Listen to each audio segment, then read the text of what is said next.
que auspiciosa metrópole anfitriã esta, o Porto, para vos acolher no magno encontro da quase bicentenária Academia Nacional de Medicina do Brasil, visionário sonho do precursor Joaquim Cândido Soares de Meireles, com a contemporânea, mas já histórica, Academia de Medicina de Portugal, obra de um punhado de fundadores, dos quais alguns já nos deixaram, como João Lobo Antunes e João Ribeiro da Silva. Auspiciosa anfitriã, disse eu, e repito, lembrando Dom Pedro I do Brasil e IV de Portugal, e o quanto o Porto esteve presente na sua vida.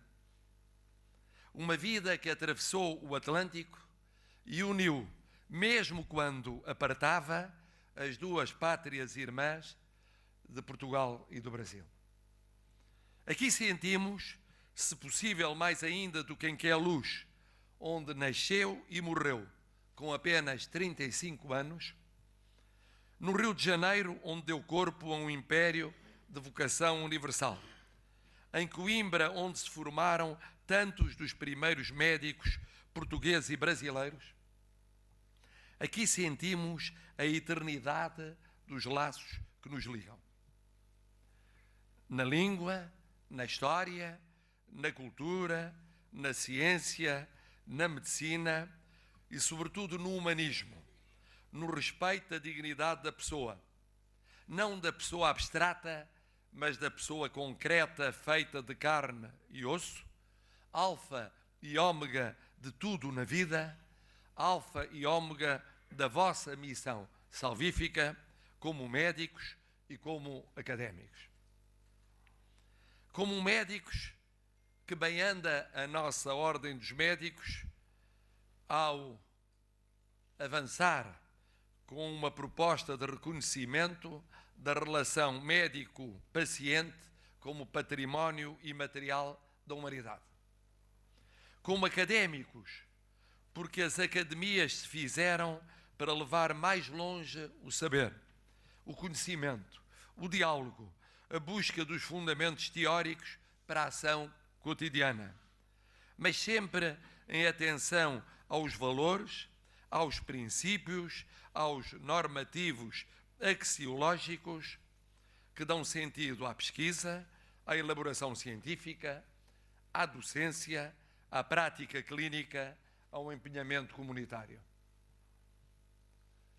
Egrégios académicos, excelências, minhas senhoras e meus senhores, como são de vulto os desafios que se vos colocam no vosso apostolado de médicos, na vossa missão de académicos, na vossa formação de humanistas, e que esta singular partilha entre brasileiros e portugueses, diria mesmo fraternal partilha, convida a equacionar.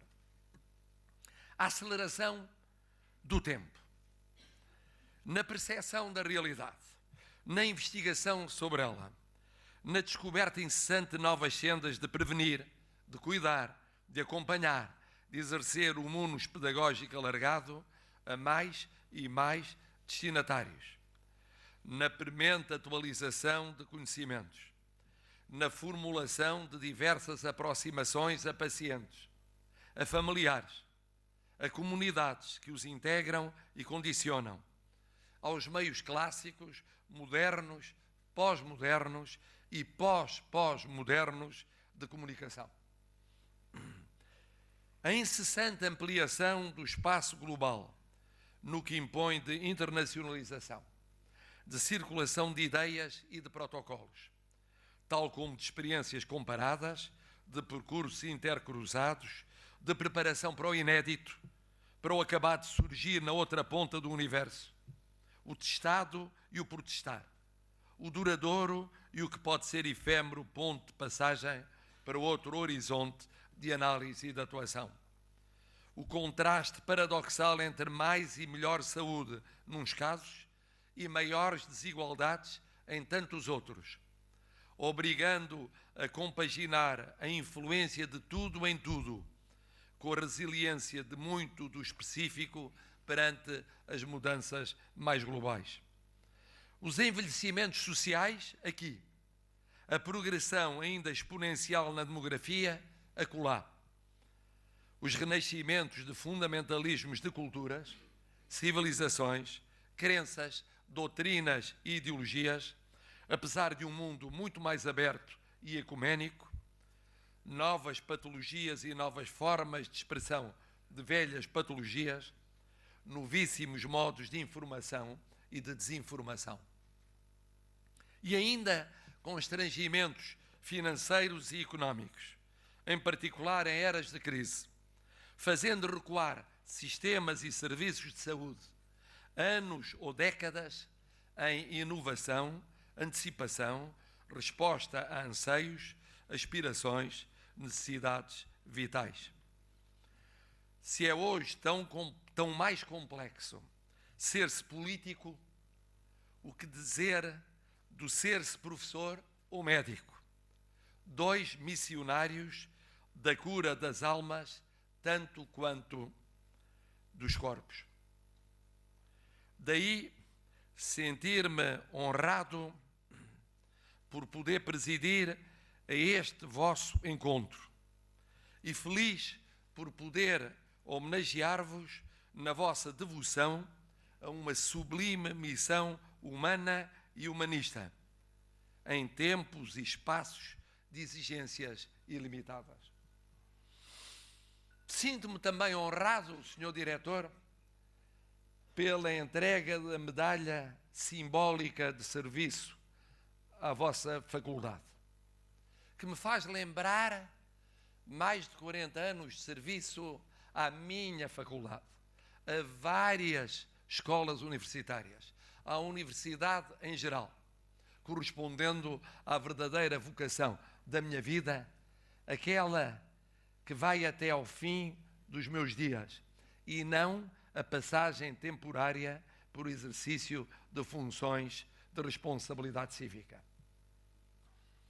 Sinto-me, se possível, ainda mais honrado e grato pelo gesto da nossa Academia de Medicina, a nossa de Portugal. Quando soube dela, porque se sabe de tudo, e o Presidente tem de saber tudo sobre tudo, nestes tempos de informação ilimitada, senti-me na posição que vos passo a narrar.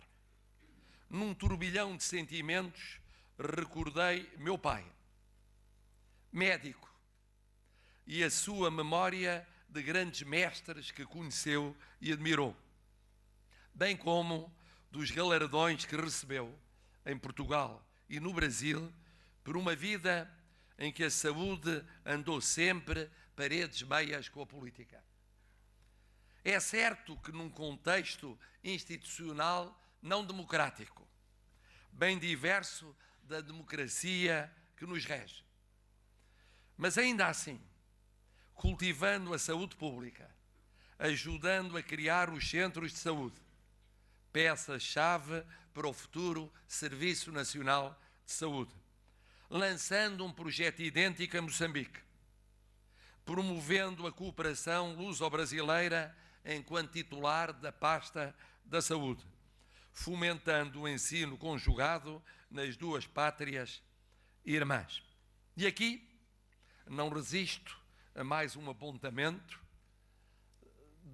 de ocasião para me referir ao que disse Vossa Excelência, Sr. Diretor, sobre como é difícil essa relação entre o matrimónio duradouro e a união de facto negociada todos os dias, que é que existe entre escolas de medicina e centros hospitalares.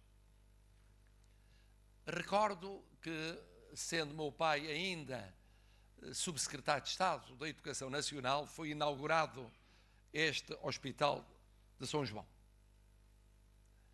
E que um dos problemas que criança pude testemunhar foi da difícil compatibilização entre o Ministério da Educação Nacional, se dizia então, e o Ministério da Saúde, de uma parte, e de outra, as direções das faculdades de medicina e as presidências ou direções dos centros hospitalares ou hospitais que com elas deviam permanentemente conviver. É um diálogo constante, complexo, difícil, feito da impaciência de uns e da resiliência de outros, sendo uns e outros alternadamente aqueles que têm responsabilidade em cada qual das instituições, mas em que o fito comum deve prevalecer. E o fito comum é servir a comunidade. Servir não apenas os pacientes, aqueles que lhes são próximos ou os rodeiam, mas as comunidades em geral. E para isso é preciso imaginação, é preciso paciência e também, de vez em quando, é preciso recursos ou meios para que a imaginação se não esgote e a paciência se não canse.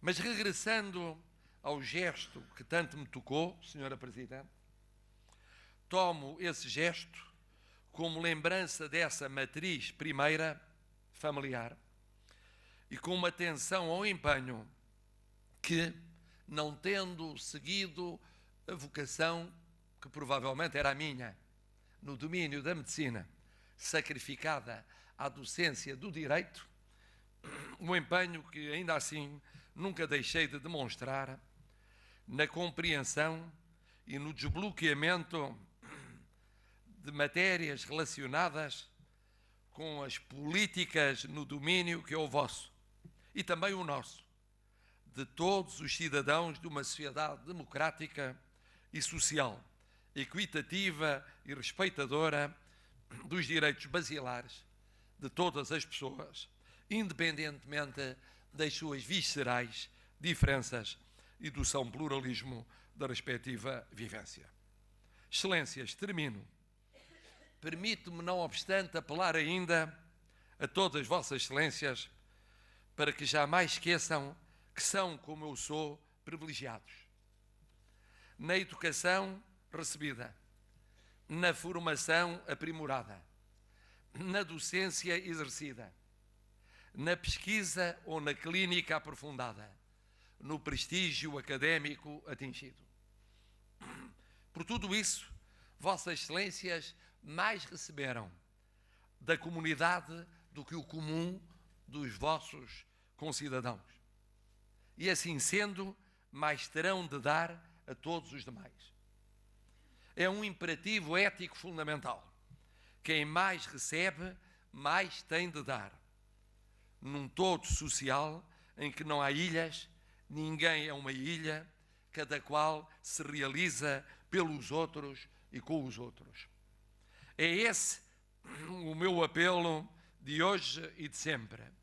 Nunca deixarem de ser pessoas a cuidarem, sobretudo, de outras pessoas. Combatendo as tentações do privilégio mal entendido ou da afirmação social mal assumida. A tentação da clausura da genialidade ou do talento. A tentação da torre de marfim, da sabedoria arrogante ou do magistério sobranceiro. A tentação da volúpia do intelectual distante ou do tecnocrata da saúde autossuficiente ou do académico acomodado porque autocontemplativo. Mais ter recebido e mais ter a obrigação de dar determina bem ao invés o ser-se o mais servidor dos servidores, o mais humilde dos humildes, o mais responsável de entre os responsáveis. É desse modo que vos vejo, egrégios académicos, e me vejo a mim mesmo académico de outras academias, magistrado supremo de um Estado que se quer servidor de quantos o integram e lhe dão a renovada história com quase 900 anos de vida. Bem-hajam pelo vosso fraternal encontro de hoje, bem-hajam, sobretudo, sendo como é vosso o signo de servir, servir sempre, como vocação, como missão, como penhor de humanidade.